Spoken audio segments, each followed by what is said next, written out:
And there we are back on Sportsline. The Olympics postponed, one of the many things postponed or canceled because of the coronavirus that we are all dealing with. Joe Fry is the throws coach at Belmont for the track and field program. He's also one of the best hammer throwers in the world. His goal this summer, be in the finals at the U.S. Olympic trials in the hammer throw. You get there, of course, you have a shot to make the Olympic team and to compete in Tokyo. I had a chance to catch up with him after the announcement was made on Monday about what life is like now moving forward with a delay in the games. First thing I'll just start off with, it probably wasn't a huge surprise last week when announcements started coming out about things, but you know, for somebody like yourself, you train for these opportunities and the opportunity to go to the trials and things like that. When they actually did come out and say that 2020 is not the way 2020 was supposed to be mapped out, what was your reaction?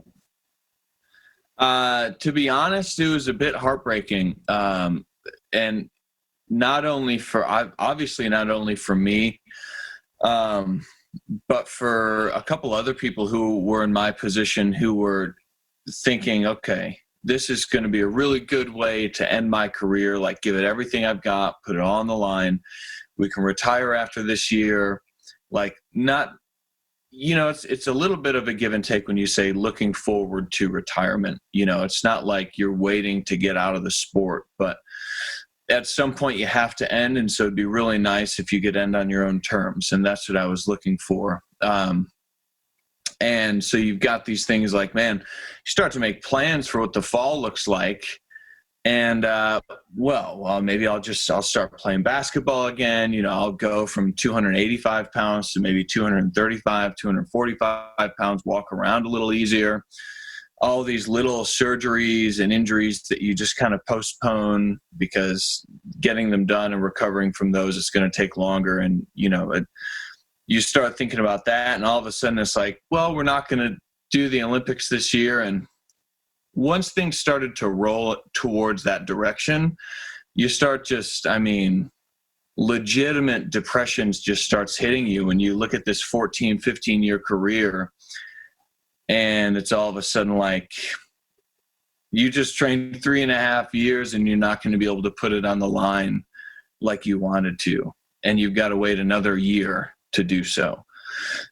And so it was, man, like there were a couple of days where I was just like, I don't even know what to do with myself today. Because normally you have this structure of weightlifting and training. And I'm also a coach at Belmont. And so you also have that for your athletes. And so I got hit both as an athlete myself and then as a coach who's like, man, I wanted these kids to be able to get their meets in, because you see so much progress in them, and just like you see in yourself from year to year. And so you were this whole culmination of 3.5 years for me, and then, you know, awesome fall training season for the athletes. And then it's just gone. And you're like, well, guess instead of, 4 months away, it's 16 months away. And so you just start rethinking of, okay, well, I guess we need to look at life this way now. And so it was, at first it was like, well, I'm not going to be able to do it. I got to hang it up. I can't hold out for another 1.5 years. And now I've kind of settled back into, you know what, this will be good. We'll take care of some injuries right now. We'll come back and we'll hyper-focus about 9 months out. And it hopefully will end up working out for the better anyway. But yeah, you kind of saw it coming. Once the NCAA canceled championships, once individual conferences started canceling seasons, and then you start seeing these rumors of International Olympics committees requesting this. And then the Team USA potential athletes, we got sent a survey that said, hey, how is this impacting your training, etc.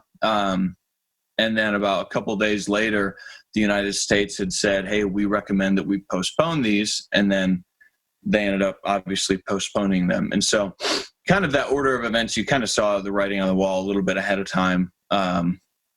And so it wasn't a huge shock when the official word came out. I mean, recently it came out, they're actually scheduled for next July. of 2020. And so that was really nice to hear, as opposed to 2022. That makes, one more year looks a lot more appealing than 2 more years. And so I'm glad that they were able to schedule for 2021, and that gives you another 3 years before the next Olympiad.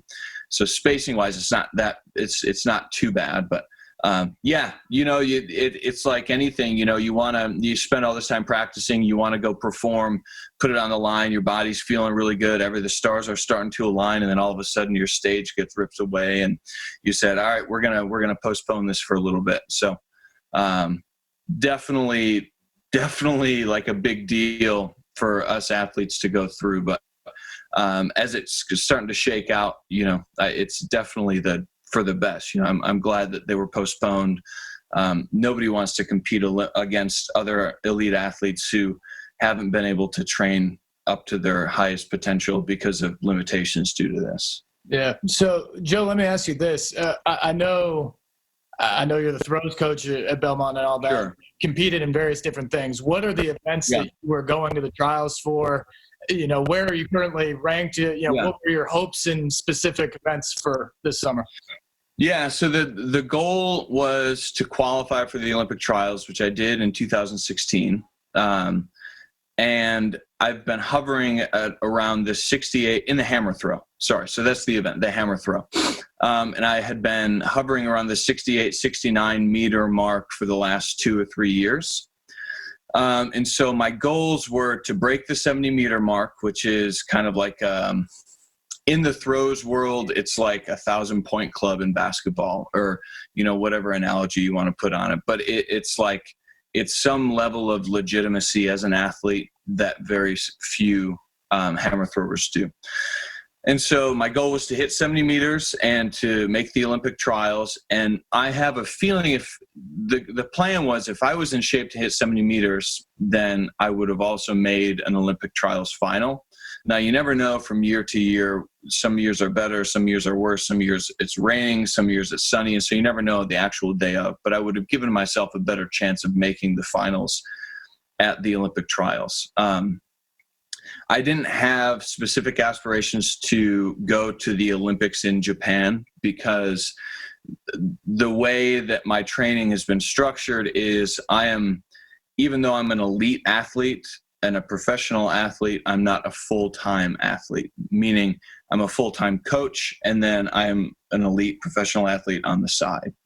And so I have to, very early on, I was very realistic about where I could set myself compared to these guys who are living at the U.S. Olympic Training Center, who, have everything that is hyper-focused. They've made a lot more sacrifices than I have to get to a point where this is their number one thing, and like they give up everything else to be able to do this. And so my goals were not actually to make the Olympics or to go to the Olympics, but to compete at the Olympic trials. And then, once you're there, who knows? Like, and anything can happen, obviously. I would have been in the game. And I think that would have ended my career on a high note, to where, you can hang your hat and say, I did pretty well given the circumstances. I wasn't willing to make the lifelong sacrifices that some of these other guys would have had. But given everything else, you can kind of go home with that accomplishment and feel a little bit better about yourself as an athlete than if you were to go out on an injury or just kind of like give up somewhere. So given the schedule change and basically everything's pushed back almost a year to the day from what it was supposed to be in 2020, how will you change your regimen? What can you do right now when there really is no meet on the schedule? And then how will next year look for you gearing up to that? So every year, every season, people will go into what's called like a deload week or a deload month, where you stop training completely and you do things that are like, most of the time we lift really heavy weights and we throw things really far. So the opposite of that would be not lifting heavy weights, doing more cardio, doing flexibility, mobility, yoga, all these things that don't have an extreme translation into doing our sport really well, but it's kind of like a working on your weaknesses time. And so I'm going to take that and I'm going to build it up into sort of a macro level. Okay, in 14, well, since 2006, so yeah, 14 years, I haven't had an extended sort of respite to kind of deload and really work on my weaknesses.